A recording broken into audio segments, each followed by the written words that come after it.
Lemon Water Chronicles. Yeah. Hello, Hi. this is Edina. Hello, this is Rob. We are the Lemon Water Chronicles people. And today we have a topic that has been making me quite nervous to think Why? about.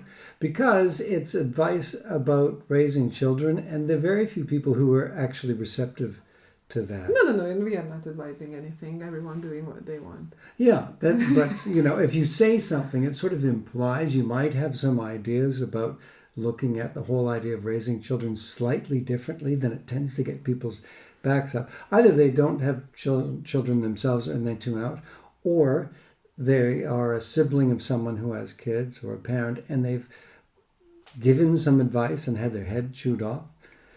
Or, you were a parent years ago, your kids have grown up, and you don't want anything that suggests you could have done something differently, because it's easier to shoot the messenger than to accept that possibility.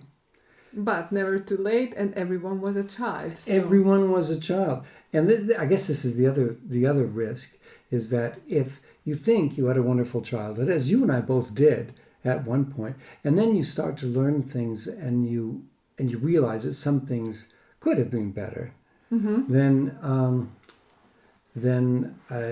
you have to revise your view of your own childhood, and you might have to do some work on the impact of some of those things that could have been done better. So it's a can of worms. Okay, and the topic is? Nothing to do with children, it's plants. No, it is children. It's expectations of children, which at first I thought, what do children expect? But it's not about that. It's about what can be expected of children. Right. So what we expect about them to fulfill some role, or what do you mean exactly? What do you want to, Well, I had a fun time thinking about this. I think what can you expect from your children? On the surface, you can expect them to come into the bathroom when you need a private moment. You can expect them to wake you up in the middle of the night. You can expect them to eat the last of something in the cupboard and not tell anyone about it. Or being their pony while you are doing yoga. Yes, you can expect that. You can expect them not to replace the bathroom, the toilet paper. Or to take the toothpaste to their room for some reason. Or they say, I hate you, you are the worst parent in the whole world. Have we had that? Hate you? Yeah. Not worst parent in the whole world. No. That's too extreme. They know where they are. Yeah, but the toothpaste for sure, and your makeup gets borrowed a lot of times. So these are the kinds of things you can expect. Clothes. She even takes my clothes. She being our eldest. Yeah. Yeah. She. Yeah, we have a quite age range from a toddler towards early teenagerhood. So. Yeah, it is quite a range. It's flattering when they take your things. But this is not what we mean when we talk about expectations of children.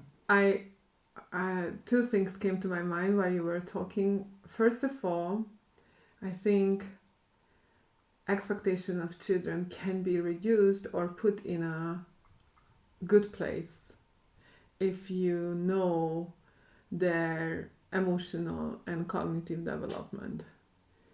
How do you know that? And this is the problem. No one teaches anyone to be a good parent. If there would be a parent school or some governmental program which is in the system, that if you are a conscientious person and you want to learn about raising kids, you can, but you can't. You have to dig, you have to measure whether this is a good information or bad information. We are raising up children in a way that we don't know really what we are doing. That's so true. And we're following the examples of our parents because we trust that, although they might have made mistakes. And we accept that we are the best version of ourselves that we could have been. So of course our parents did everything right. So that's another reason people repeat mistakes, possibly. And also there's a lot of bad guides out there, a lot of bad information. I interrupted you. I'm No, sorry. no, that's it. That, you know, we are preparing how to drive. We have all of the recipes how to make cakes and soups. We have immense amount of manuals how to operate machines. Raising up kids. Yeah, Now why it's- is it? Sorry. No, you know, nowadays it's more and more available thanks to the internet, and there was a kind of revolution where people started to think different about kids. You know, this is the so hated liberal education, liberal raising up, which is not this name is generally said by conservatives who think that because we are not executing an authoritarian dictatorship at home, and we think that our children are actual human beings with feelings, with thoughts, then we are not disciplining them, and they do whatever they want. But it's not true. Kids always need limits, borders, rules that they can, you know, measure themselves where they are, what they want to do, whether they want to take the consequences rather than just stick to the rules. But I was reading lots of books when I was pregnant and after in early childhood when the first was born, because I'm a very, you know, I was in philology, and so I was bookworm, and I forgot what I wanted to say, because you were looking at me so sweetly that Well, I'm just, you're a beautiful person. You're quite, it's hard not to look at you. so So I'm sorry for the people who are getting this on audio only. You're really, really missing a great experience. You might want to go over to YouTube. I'm so sorry. whatever. People started to change their minds about kids, and I was reading a book written by an American woman who was living in France, in Paris, and she was quite awestruck about how French kids are behaving, because they are kind and polite and respectful, and I learned the expression cadre, which means frame. And this book says that in French culture, parents know, I don't know how, but they do, based on this book, that kids need a huge playground where there is lots of places to move and very few limitations, but those has to be, you know, you're never questioning, you always know that you have to stick with it. If not, there will be consequences, and consequences better not to be punishment. It's like a natural consequence. Like you know that you have upset your parents, they are, and you love them, and so you don't want to For to example, upset them. but you know, after a while you need to apply a little bit more direct ones, but yes, basically it's an inner motivation to be a good citizen within your own family. And kids test the limits, don't they? Like it's not because they want there not to be limits, because they need them, and they know they need them, even if it's just unconsciously. And so when they test those limits, it gives them some assurance that they're in a safe place, that they can rely on their parents, they can rely on their home. This is giving them safety. Yeah. So after that, a generation would like to cut the tradition to be authoritative. They went to be friends. You know, they saw that they have to be equal. And I think that's a huge trap, because you cannot be equal, because you are an adult with experiences, no matter what kind of, you know, but you are an adult and they are kids and they are relying on you biologically. There is a hierarchy no matter what. Mm-hmm. And you have to accept this hierarchy, because for me, what it means, and for you too, of course, that we are taking the responsibility of taking care of them. It's not like using our power or knowledge to dominate. It's using our power and knowledge to protect them and trying to maximize their potential, not what we think. So I think after that wave of being friends and not saying no and not having rules, and everyone went completely crazy, the chaos came, people started to get, okay, this is went too far. So I think the middle ground is this natural hierarchy, but everyone is respected, and there is dignity and proportional responsibility and equity. And if you have this, then your kid would feel safe and they will try to push that boundary. But as you said, just for testing you, how strong parent you are, how you can hold them when they really need to.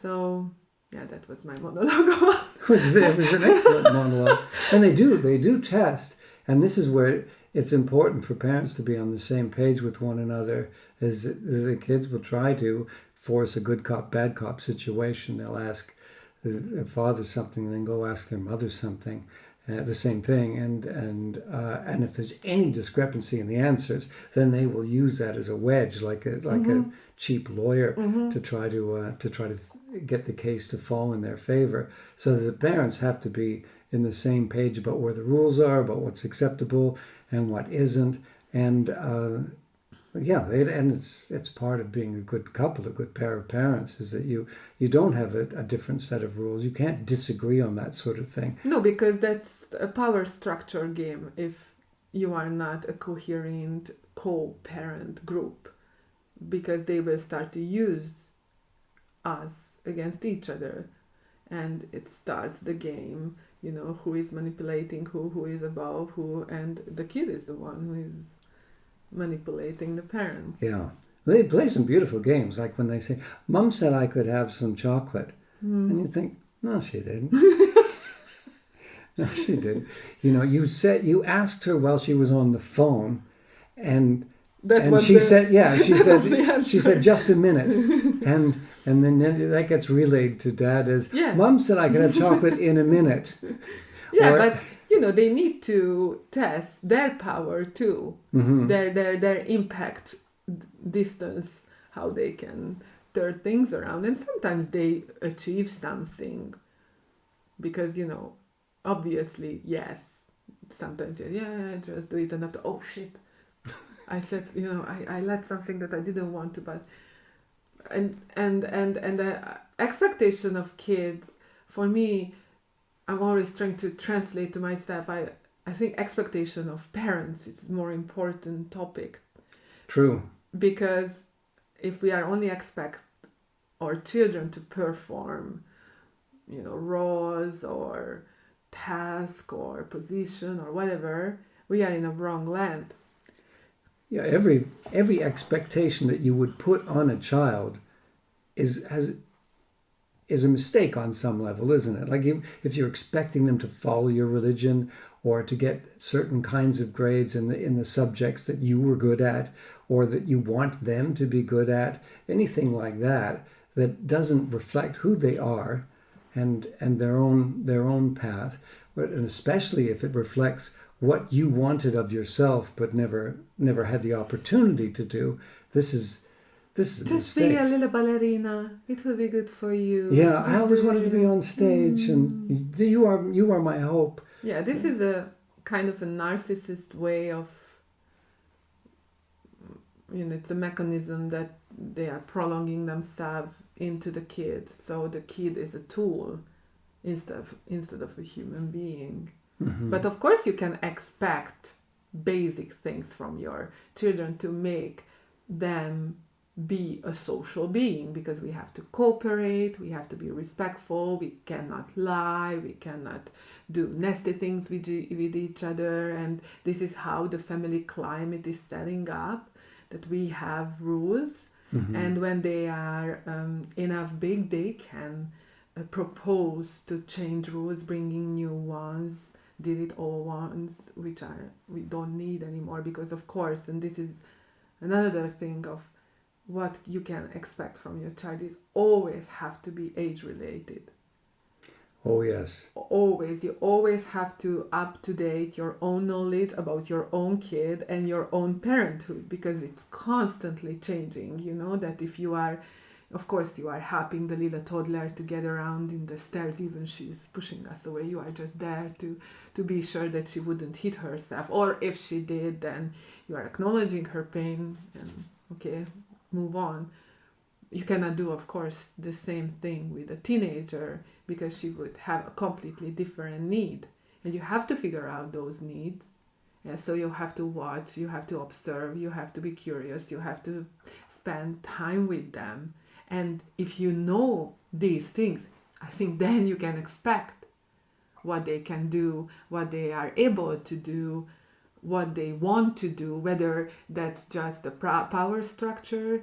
I caught myself with the first one when she was very, very small, and she asked things like, can we do this? Can we? And I just said, no, no, no. And I said, oh my gosh, I'm just saying no because I can. Huh. So I changed that because it was all about power. You know, I wasn't nasty with her, but, you know, you have to rely on their needs, fulfill their needs, and after you can lay down expectation but not harmful ones. Now, when you were saying no to things automatically, was this an ego-driven response? Was it just... Because I could do it. Because I was in a position where I could do it. And you know, when kids are saying no for us, lots of people, how did you dare to say to no to your parents? And how you are expecting from them to be clever, independent people. So I just read this too, that we are expecting adults who are clever, who are able to have critical thinking, point of view. They are logical creatures. They are agile. They are going after different solutions, resilient. And what you expect? A child who is silent, sitting in a corner, and behave well and obeying. Obeying, yeah. You're not raising someone who's going to be a problem solver. You're raising someone who could be a victim of domination at work or at home or in their relationship. And obeying is it's an outside motivation. Why this little one is obeying? Because of fear?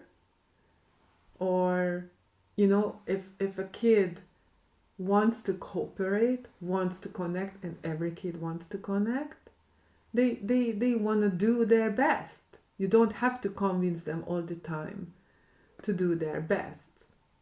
You know, like, don't be disrespectful with me, for example. Sometimes you have to say these things, but, you know, if it's every day the same struggle, you have to change something in the system, because it's a kind of they would like to draw your attention that they need some kind of help.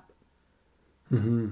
I personally like it when we have a proper argument, especially with our oldest, because she's very smart and very perceptive, but she can also try to win an argument in a way that's not completely above board. She'll find some emotional angle or haul out something from the past that's not completely relevant.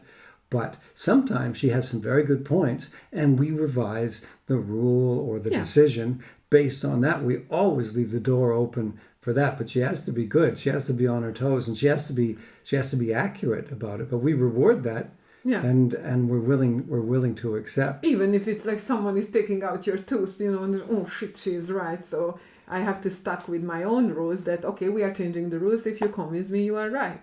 Yeah. Yeah, that can be an exciting thing as a parent, as long as you're open to it. But I guess if you're in a chaotic state, you know, your job is driving you crazy, or you know your own parents are driving you crazy, and you've got a bunch of kids, and you just do the immediate thing to make the noise stop, or like when you were saying no to things you didn't have to. Sometimes people use that, don't they, as just a way to regain some control over a chaotic situation. I don't know. It's you've had more experience as a parent than I do by a few years. Not a lot, actually. No, less and less every day. Less and less every day.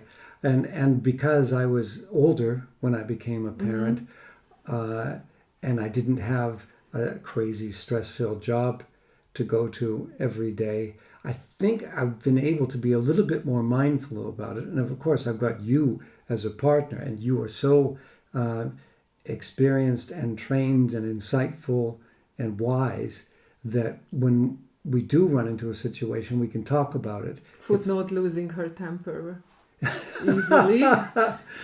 Well, you know, we are in Central Europe. You are 21% Italian, and yeah, so it's different.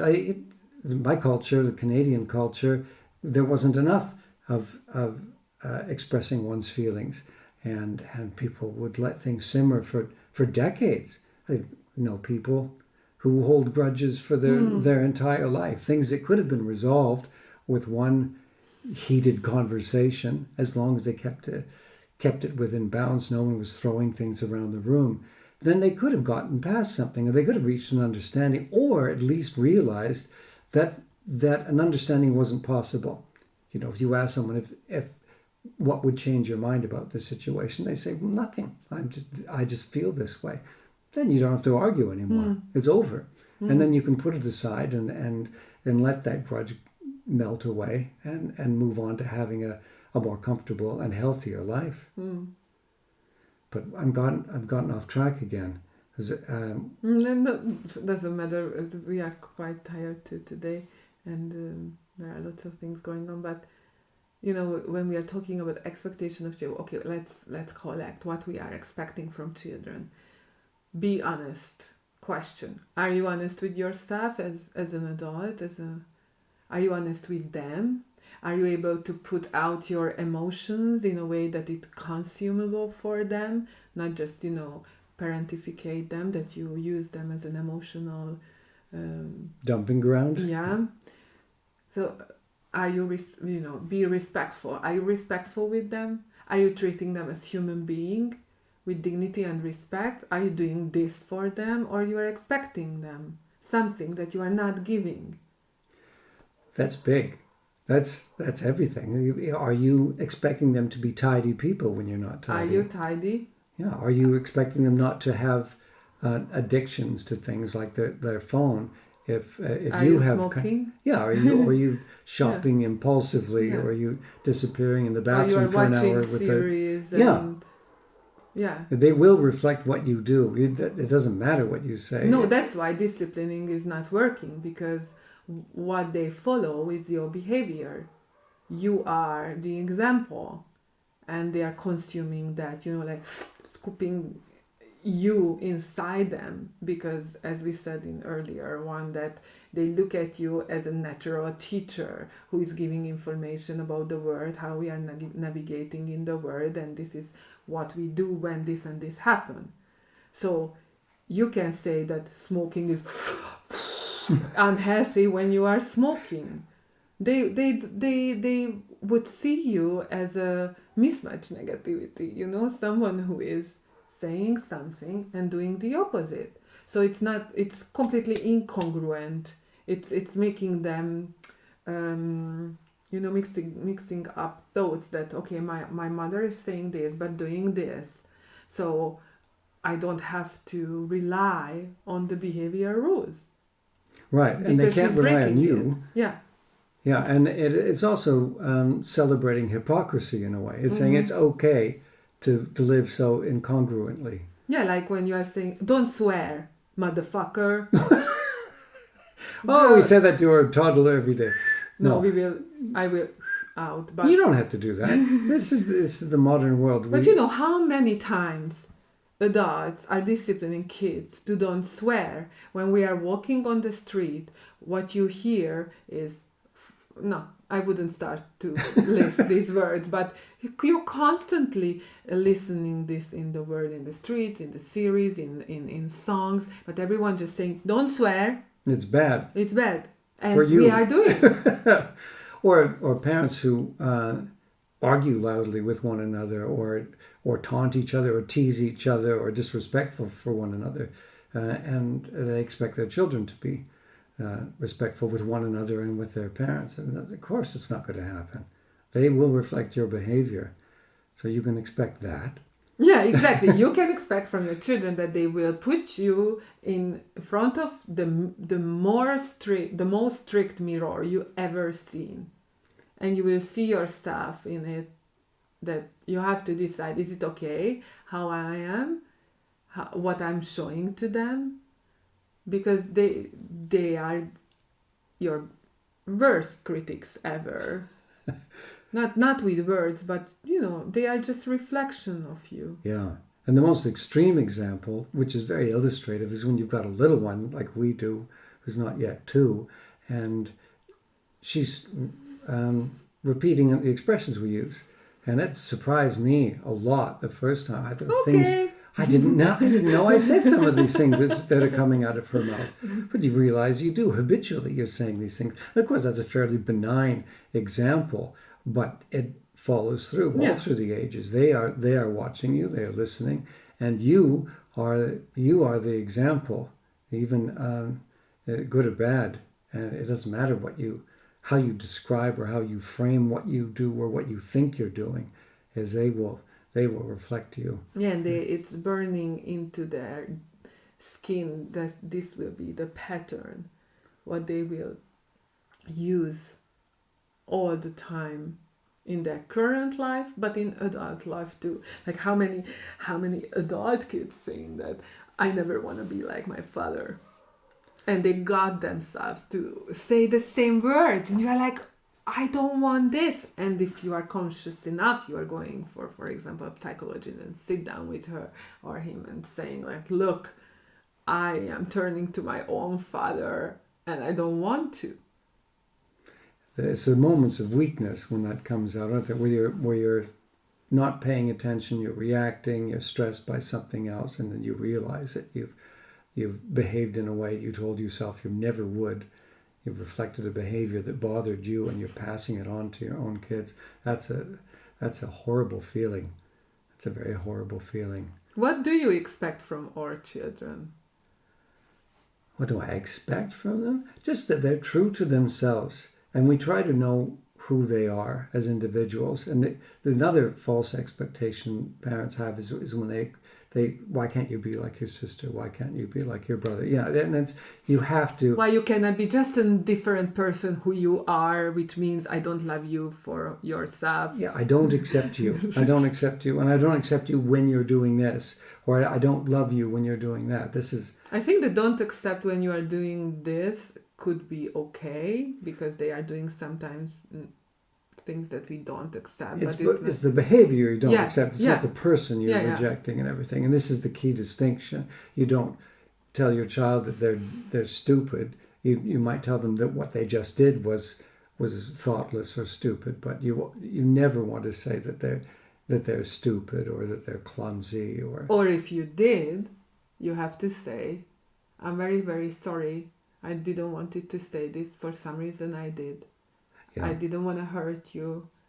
I'm apologizing, and I promise that I will try never ever do it again. This is the example that you want to give, that you can expect them to try to reflect. Because we parents are human beings too, with pitfalls and psychological issues, and you will make a mistake. And this is the other thing about parenthood.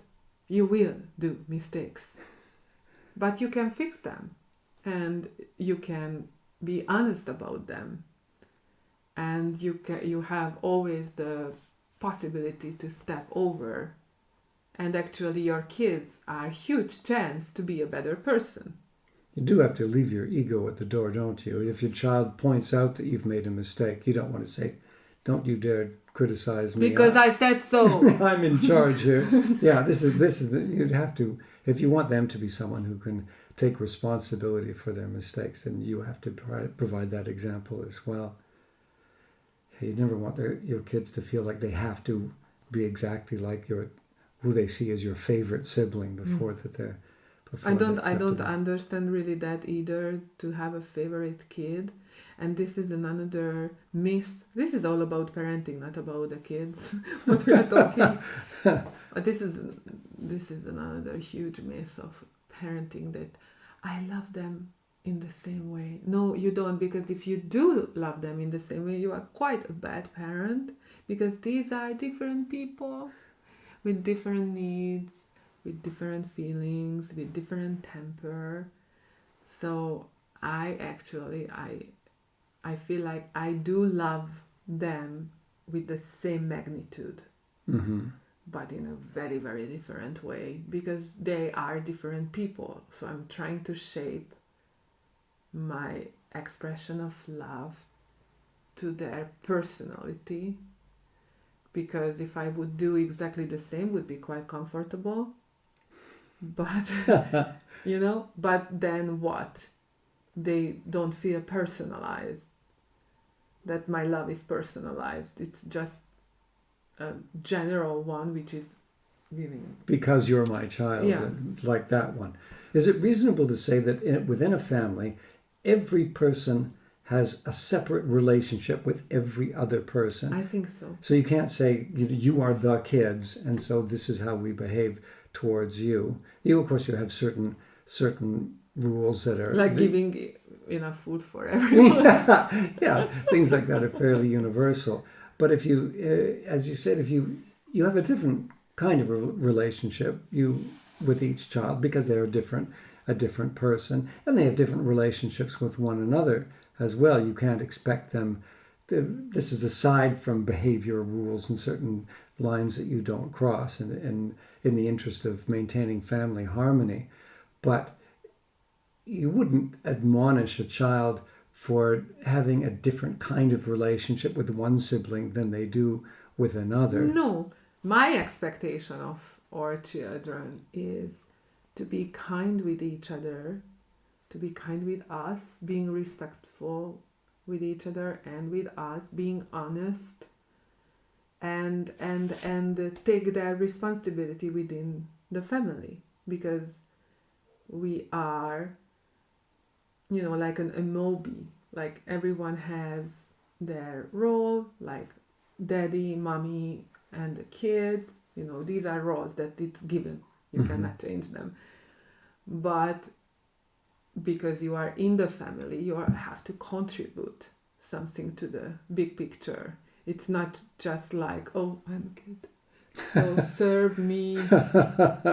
And of course, we are serving them in lots of ways, which is, when you are little, you feeding them and helping them to dress up and teaching them lots of things. But I believe that a family can be healthy if kids are contributing to the whole system, like participating in housework and spending time with each other. And if you have a problem, then try to turn to us. But these all of these needs very good basis. It's not like they will suddenly talk to you about their problems in a parental meeting. I always hear that I don't know anything about your kid, I don't know anything about my kid, and I'm like, but why?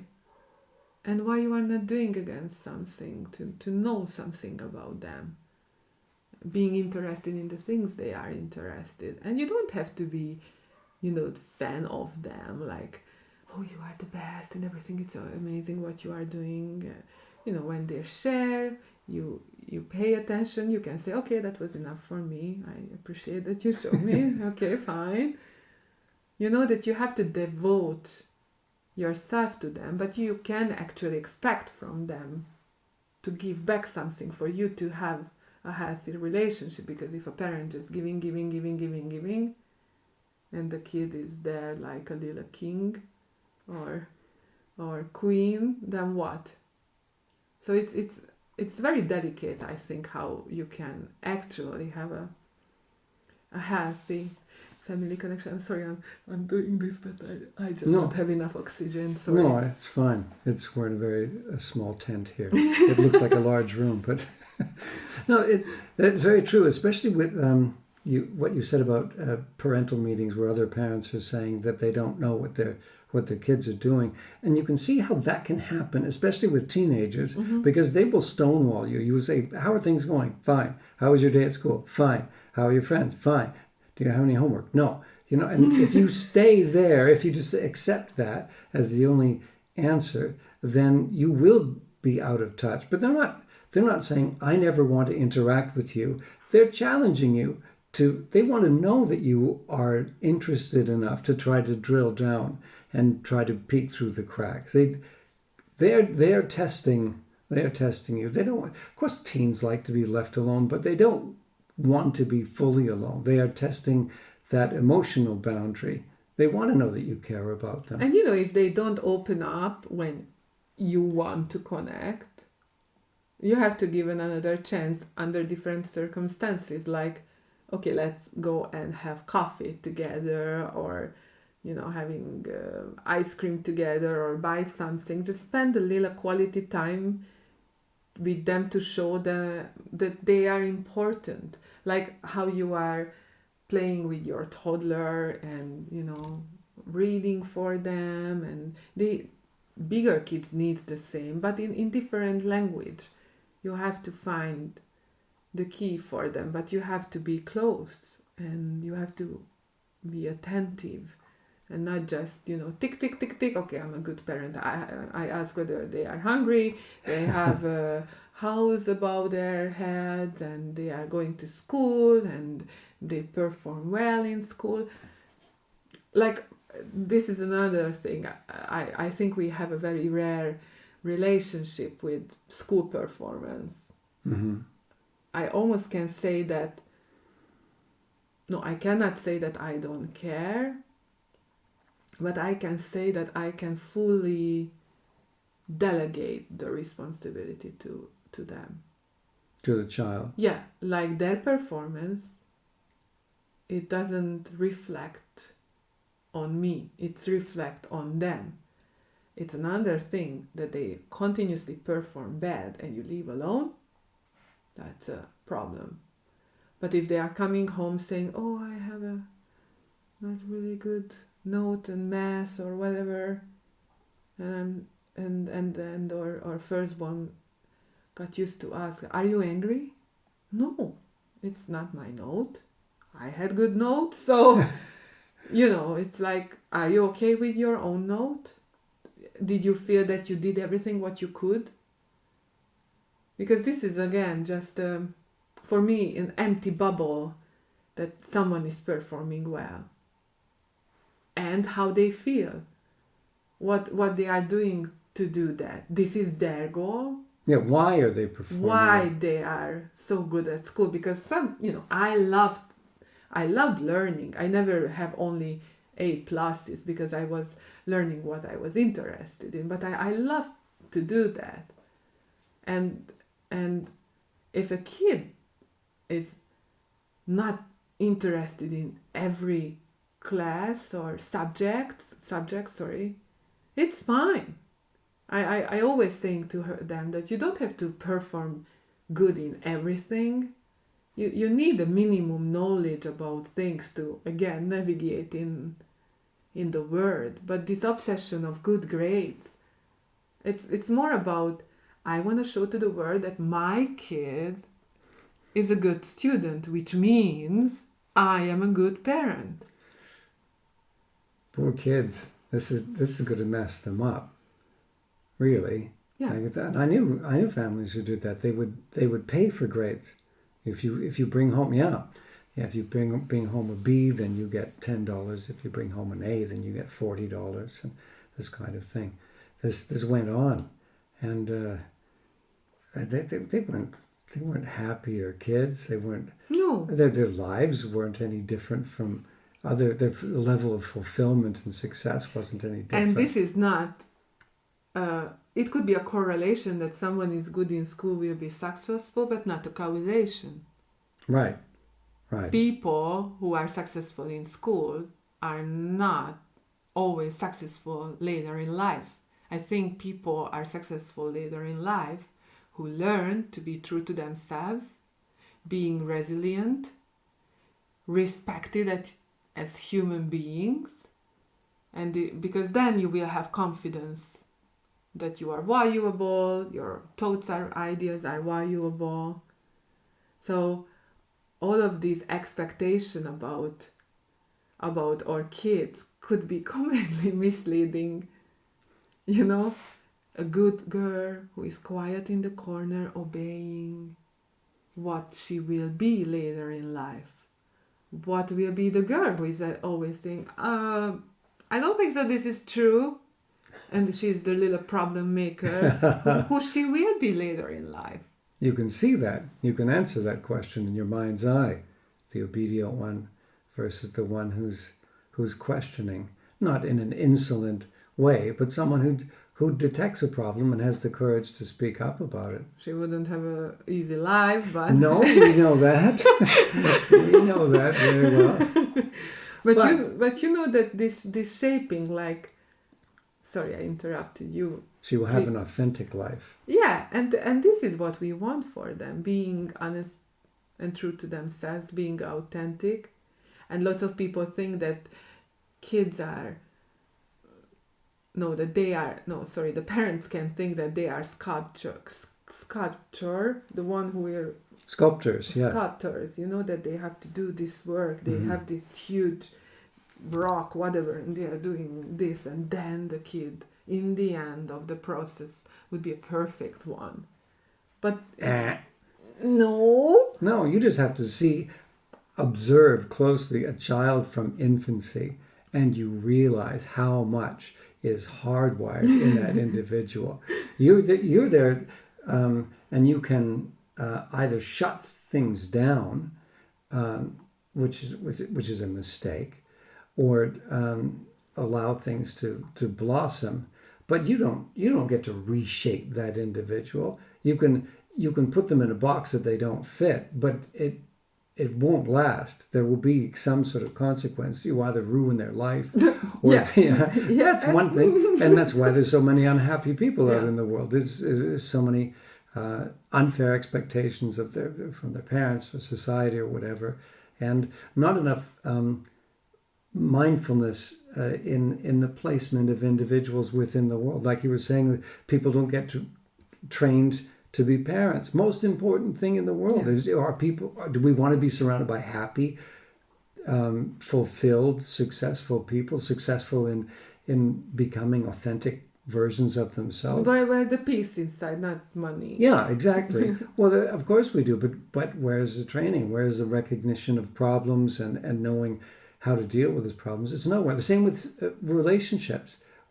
Most important decision in your life is choosing the person you're going to be with. No one teaches you how to do that. And you have a lot of bad examples to follow without knowing that they're bad examples. So this is what's missing. Imagine how different education would be if there were classes on parenting and on relationships. Don't call it psychology. Just call it relationship class. That would be revolutionary. With good teachers. Who are being paid properly. And they are authentic, qualified, congruent people, qualified, and because, we have so many bad examples. But this is, again, a consequence of probably not very happy childhood. And happy childhood doesn't mean that you are giving everything to them what they want. And this is another super big myth of parenthood, that you are a good parent if you're providing everything. No. What you have to provide: love, safety, emotionally and physically, and if you can do it economically in a way that, if you can, because lots of people can, but do not struggling all the time. But lots of poor families could be happy if there is love and understanding. But this, for me, really the basics are love and safety and presence and attention. If you have this, even if there will be mistakes, you can fix them for sure. Even later in life, it's never too late. Yeah, you asked me a while ago, not this time, but a previous time, how I would feel if a parent came to me and said, you know, "I'm sorry, I realized I made a mistake." I'm 65 now, and it would still be impactful, Of course. and not just emotionally impactful in the moment, but it would help. It would help. It would help in moving forward. So absolutely, it's never too No. late. And it doesn't matter what the mistake was or how big it seems in hindsight, or that the rules have changed, because parenting was very different in the 1950s. But uh, there's it's not that it was okay to do those things in the era, but so many people did that you had this sort of The herd terror of mentality. norm. Yeah, the terror of the norm. So you can't hide behind that as an older parent and say, well, yeah, everyone else was doing it, so it's okay. Exactly. It's okay to recognize that you made mistakes, and go to your adult child and say, you know, I know you got kids now, and I don't want to give you advice on raising them, but if you ever are caught between something that you hear that feels authentic and positive to you, and what happened to you as a child or what you were raised with, don't necessarily automatically fall back on what you knew as a child as an attempt to honor me, your elderly parent. And you know, you really have a big chance to develop if you have kids. If you're willing to put away your ego, which is not easy. I had hard time with that. The first time when you said that I have to dig and go back always to my teenager when she's saying out, door. I felt that I don't want to participate in this game, in this psychological game. And on the surface, it is a psychological game. Mm-hmm. But this is what they can do at the moment, and because I am the freaking adult, I have to be able to see through it.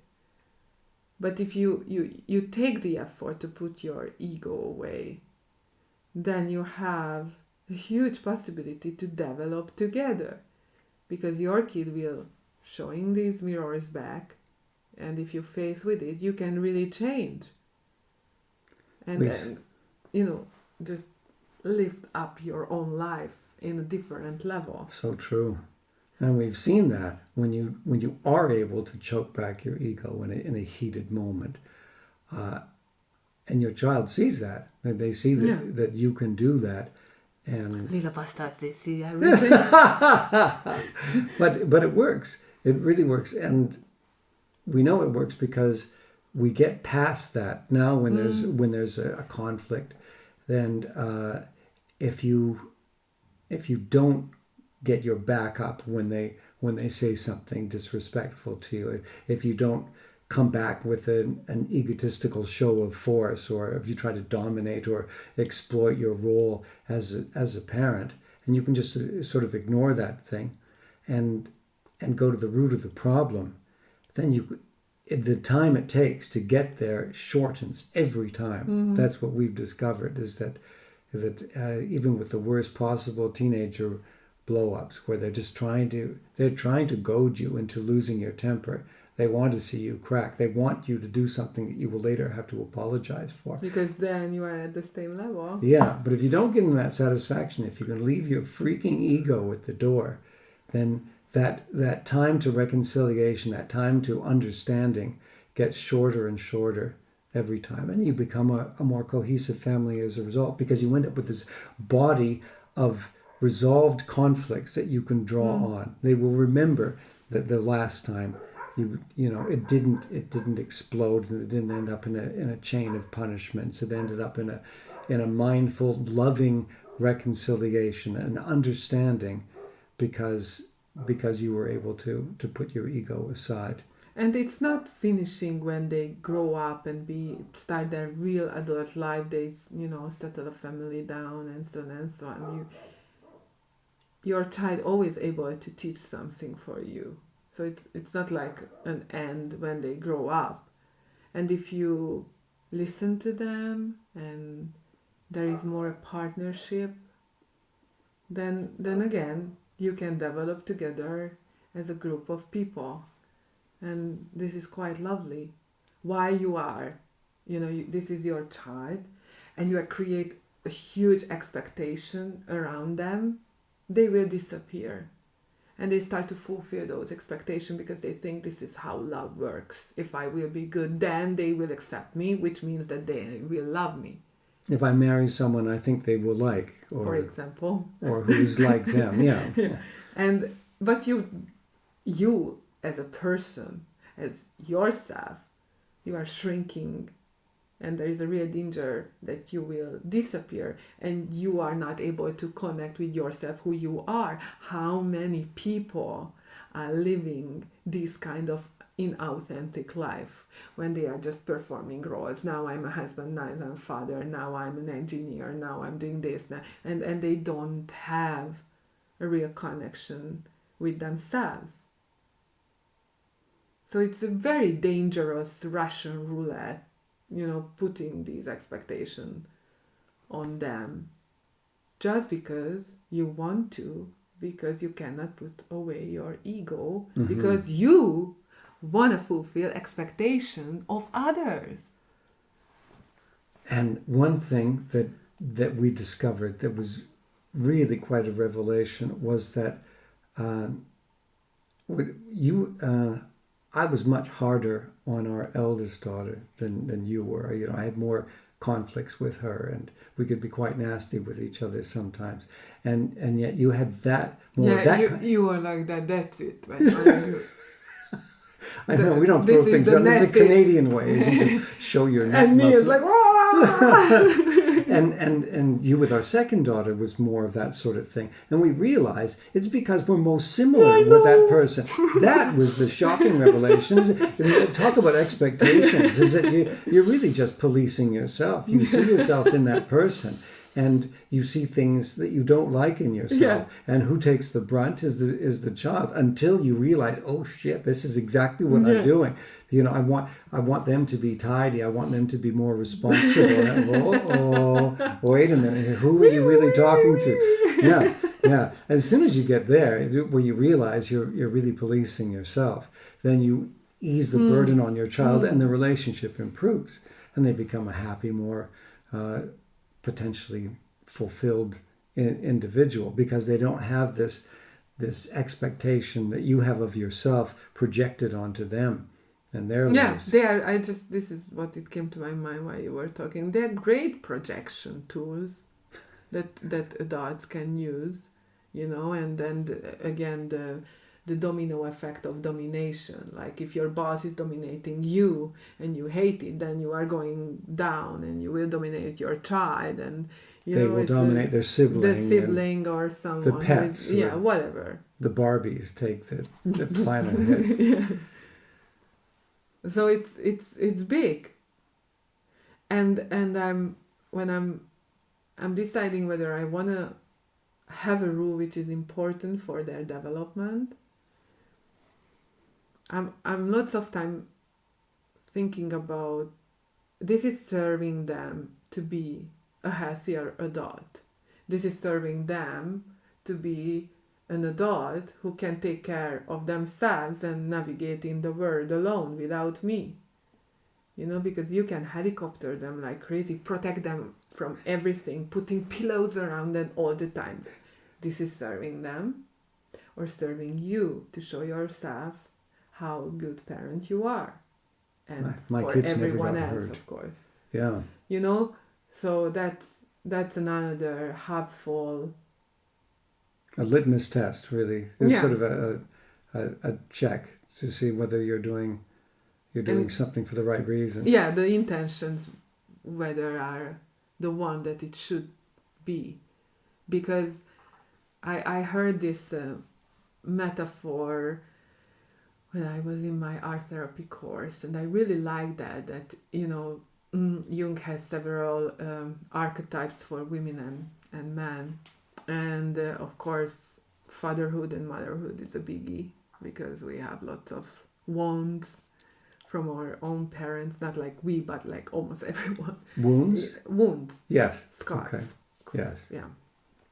So there are the mom there are positive complexes and negative complexes. Not everyone, but so the complexes has two sides, the negative one and the positive one. The positive one is when someone is taking care of you like crazy, but actually it's not serving you. This is the typical mama hotel when everyone stays home. Oh, mommy is doing everything for you. I'm cooking for you. I'm serving you. I'm doing the laundry, everything. Blah. And the other one is the cold one who is not giving enough love and not taking care. You are doing almost exactly the same harmful thing, just the outcome is different. But what I wanted to tell that being a good parent sometimes needed to push them out to the world, to let them to try themselves in the world. And birth is like that. You can protect them forever, but then both of you will die. Being a parent is mean that you have to take the responsibility when you are doing this. Just go away and try it alone without me. And it's not a problem, it wouldn't be perfect, but you have to practice.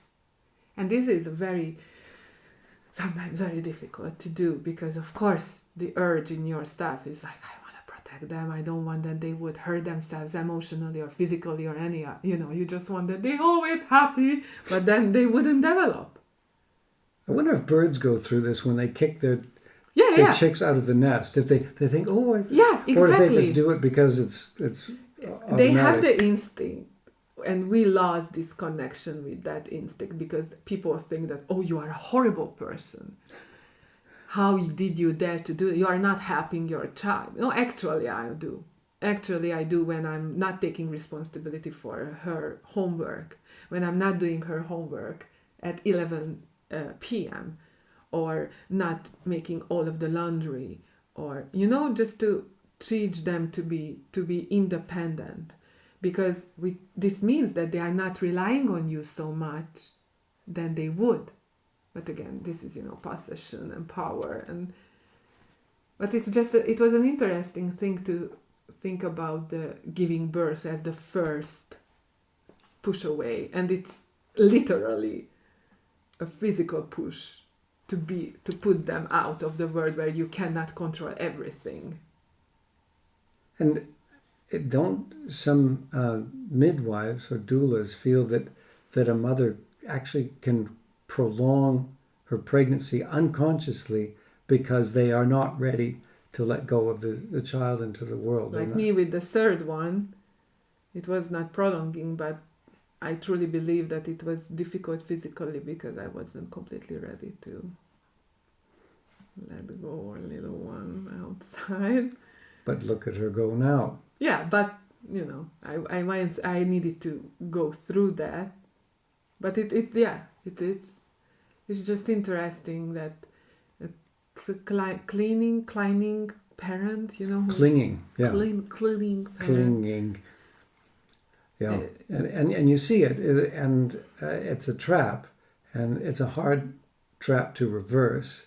And it's like workaholism, and there might be an addictive component to it in a lot of parents' cases. To feel important. Yeah, exactly. And one test of workaholism probably applies to that sort of parent as well. That if you're saying to yourself, if I don't do it, no one will. I'm the only one who can do this, or I'm the only one who can do it well. If someone else does it, it won't be nearly as good. Then control freak, workaholic. Yes, this is the red flag, and you have to catch yourself, and you have to be willing to accept that you're harming yourself and you're harming the person you're trying to protect. If you think along those lines, because of course other people can do it, and they might do things differently than you. But you have to leave the ego at the door and be willing to accept that people have to do things their own way and are on their own 2 feet. And you owe it to your child to let them be the person that they were born to be. You can't keep them in a little soft box forever. Or you shouldn't really at all. They're going to get bumped around. You told me this so many times about our little one. She's going to fall down. She's going to hit her head. She's going to get a scrape. She's going to get a bruise. And the thought was just horrible. And it's so true. And it does happen. It does happen. It has to. Yeah, it has to happen. And of course she survives. And I think of the things that parents have done.